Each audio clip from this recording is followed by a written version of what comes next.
This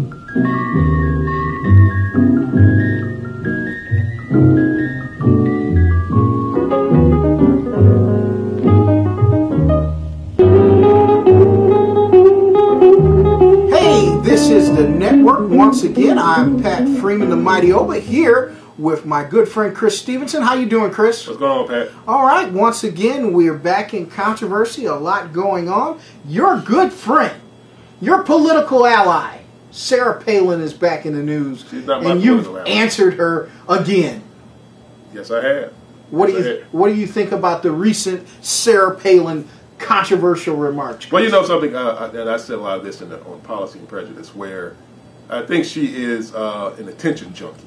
Okay, Sarah Palin, even Rush Limbaugh noted that she has to be every time something major happens with the Giffords thing and other events, she has to come out, and she usually comes out with a lot of tag-headed and thoughtless statements, you know, and it's getting ridiculous.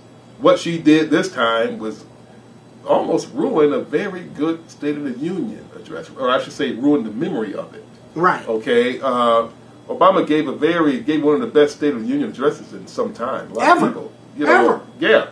Moving. Yeah. You know, this is going to go down in history.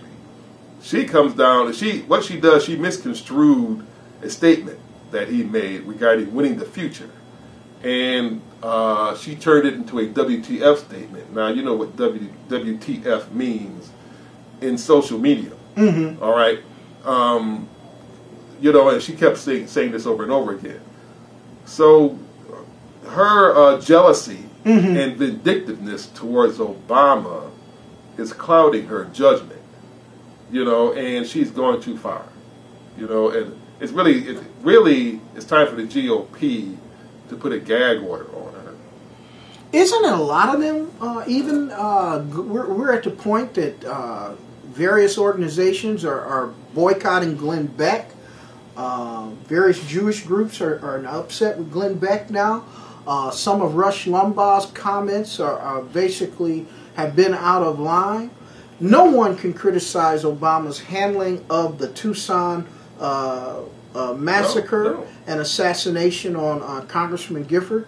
And once again, Sarah Palin sticks her foot in her mouth. Aren't they just getting basically frustrated when you start talking about the accomplishments of President Obama, especially in his dealing with various issues and the saving of America from one of its worst economic depressions? He offset one of the worst economic challenges since the Great Depression. Yeah.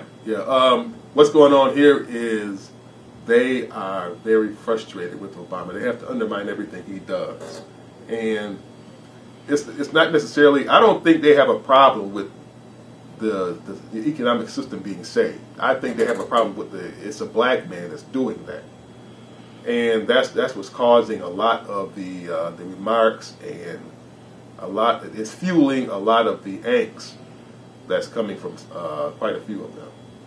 I think you're right. And it's sad that here we are in 2011, and you have a person, now that they're using the terminology, well, he's governing from the middle. He's governed from the middle before day one. There's no way you would have elected a black man president of this country if he did not approach this nation from the middle. Right. If he didn't do that, you wouldn't have elected him. You wouldn't have voted for him. That's true. What we're seeing, a lot of this is being nothing but race-based criticism of a person that has turned America on the right course back to economic recovery. And in the next 2 years, it is my thought that if things continue in the direction that it's going, he would have made the right investments for America. The purchasing of other currencies around the world, currencies that are now going to be worth more money, that America will be back on the road for full economic recovery. And possibly in 2012, they're getting so desperate they're afraid that he'll be unbeatable. Oh, yeah. Well, you know, if your leading candidate right now is Sarah Palin, you're in trouble. You're in trouble. If you can't come up, I do believe that they have somebody that they're secretly grooming. All right? But hopefully, you hope for their sake. I mean, I want Obama to win re-election. He would deserve it.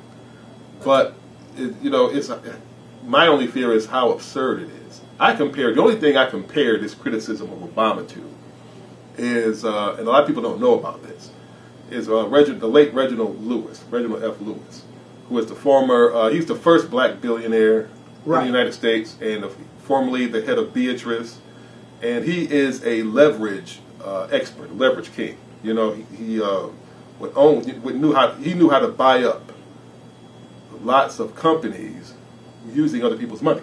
Right. And he did this with Beatrice, and he did this with McCall's, I think magazine or whatever, for a while. What he would do is he would buy these troubled institutions and straighten them out. The situation with McCall's, when he bought up McCall's, they had financial troubles. He went in there, he had a very good staff, trained these people, and they went from being in the red to being in the black. Then he sold it and profited. McCall's sometime later on decided to smear him. They just couldn't accept that a black man that came in, cleaned their organization up, and left. All right. So they went to the Wall Street Journal and started making a lot of disparaging remarks about Lewis, which he found out about it quickly and rebutted them. But this was nothing more. This is kind of like a preview of Obama. Okay, because what this was a prejudice really for the reason that prejudice exists. Yes.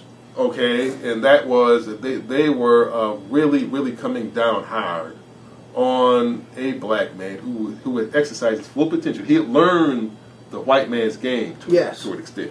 I mean, the corporate game, knew it down cold, ran his stuff, and corrected a lot of white people. A lot of the big top executives, upper echelon people, and they just could not stand that.